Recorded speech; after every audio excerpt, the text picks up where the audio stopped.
اس لیے میں آپ سب حضرات سے یہ کہتا ہوں کہ اللہ کے لیے حسین رضی کے واقعہ کو کوئی قصہ نہ سمجھے.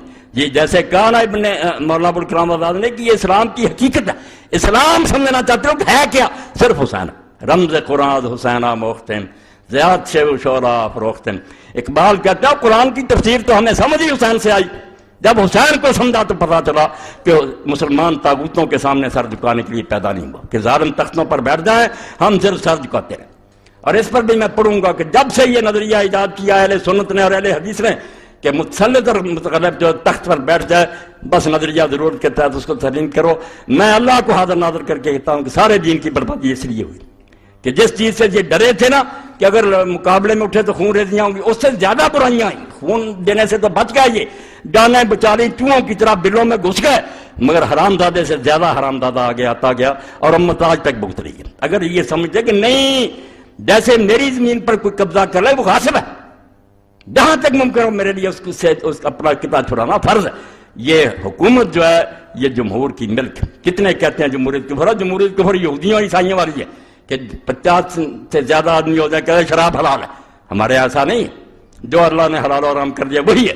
مگر اس کی تنفیذ کے لیے اس کو چلانے کے لیے جو آئے گی ایجنسی، جو لوگ آئیں گے وہ کیسے آئیں گے؟ تلوار سے لوگ تخت پر بیٹھیں گے، دوسروں کو مار کر جو تخت پر قبضہ کرے وہ طریقہ ہوگا، یا باپ کے بعد بیٹا بیٹھتا جائے گا چاہے نالائق ہی. اور اس کے تماشے بھی لوگوں نے پہلی صدی میں دیکھے. حسین رضی اللہ تو شہید ہو گیا مگر یہ رسم بد امیر معاویہ رضی اللہ نے شروع کر دی سنتاً سریہ. اس کا انجام کیا ہوا پھر؟ حضرت عبداللہ ابن زبیر رضی اللہ کی بیعت ساری دنیا نے کر لی. ساری دنیا نے یزید کے بعد ان کی بیعت کر لی. صرف شام کا علاقہ رہ گیا. وہاں سے بھی مروان نے تہیہ کیا کہ چلو یار مدینہ چلیں اور ابن زبیر کی بیعت کر لیں. وہ صحابی ہیں، صحابی کے بیٹے ہیں، حضور کی پھوپھی کے اولاد ہیں، جھگڑے ختم کریں. یہی عبید اللہ ابن زیاد حرامی یہ ملا اور یزید کا ماموں ملا حسان بن مالک بن بدر. اس نے کہا کیا کر رہا؟ آج تک علی سے جنگیں لڑتے رہے، اس کی رات کے آپ ان کے ساتھ جا کر صلح کرتے ہو. پھر بھی مروان نے اپنی بیعت لے لی اور بیعت کے بعد جا کر پھر جنگ لڑی حضرت ضحاک بن قیس صحابی کے ساتھ. وہ ابن زبیر کے حامی تھے، مرج راحت. کوئی ایک کربلا وہاں وہ حضرت قیس بن ضحاک مارے گئے. مروان غالب آ گیا، پھر اس نے مصر بھی چھین لیا. آہستہ آہستہ بعد میں ان کا بیٹا جو تھا عبد الملک بن مروان وہ ظالم، اس نے مکے کا محاصرہ کیا. عبداللہ ابن زبیر شہید کر دیے گئے، درختوں پر ان کی لاش لٹکی رہی. یہ صحیح مسلم میں پڑھ لیں آپ. ظالموں نے کیا حشر کیا. اور حضرت اسماء بنت ابی بکر کو حجاج نے کہا تیرا بیٹا منافق تھا. آج کہتے ہیں کسی صحابی کو برا، حجاج نے سامنے کہا ابو بکر صدیق کی بیٹی کے رسول اللہ کی سالی اور ابن زبیر کی عبداللہ بن تیرا بچہ منافقین کا سردار تھا. اس نے کہا نہیں، وہ نمازی تھا، حاجی تھا، دین پر تھا. اور بعد میں لاش کئی دیر لٹکی رہی اور ابن حضرت اسماء لونڈی کو ساتھ لے کر گئی، نظر نہیں تھی. اور اپنی لونڈی سے پوچھا کبھی وقت نہیں آیا کہ سواری سے اترتے؟ لاش لٹک رہی تھی. ان ظالموں کی باتیں کرتے. تو مروان نے جب یہ سارا دھندا چلایا اور جس نے مشورہ دیا تھا یزید کا ماموں حسان بن مالک بن بہادر الکلبی، یعنی مسلمانوں کی حکومت کیسے تماشا بنی. رونا یہ کہ جو اتنی بڑی عظیم شے تھی رسول اللہ کی خلافت کہ یہاں قدم رکھتی ابو بکر صدیق اور حضرت عمر ڈرتے کہ نہیں اور کسی کو بنا لو. وہ تماشا بن گئی، لوٹ کا مال بن گئی.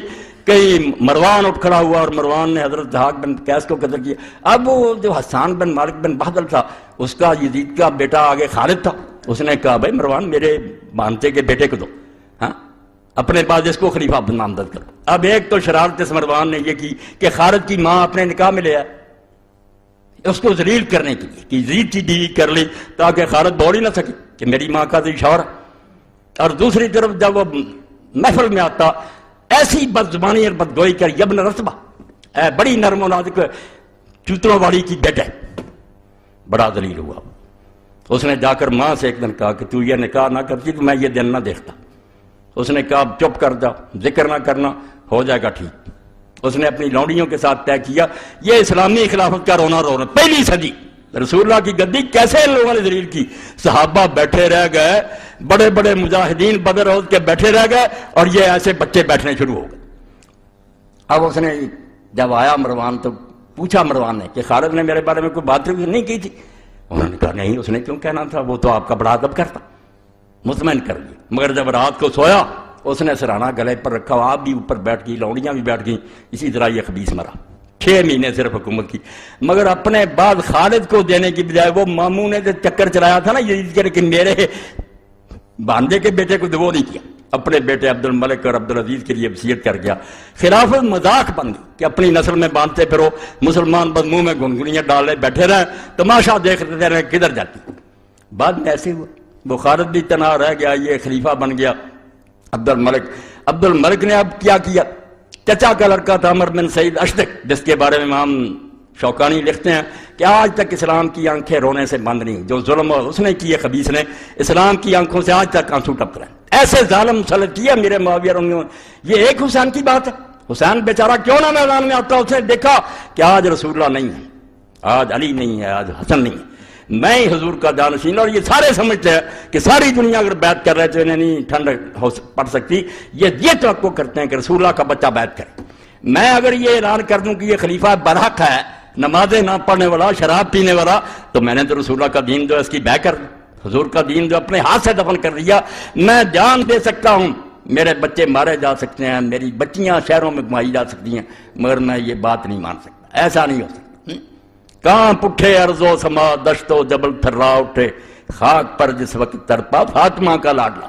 آج میرے تمہارے لیے تو حسین ایک نام ہے، مگر اس صدی کے لوگ تو جانتے تھے کہ یہ رسول اللہ کا کیا تھا. حضور کس طرح اپنے پہلو میں بٹھاتے تھے، دعائیں کرتے ہیں، اللہ میں حسن اور حسین سے محبت کرتا ہوں، تو بھی ان سے محبت رکھنے والوں سے محبت رکھ.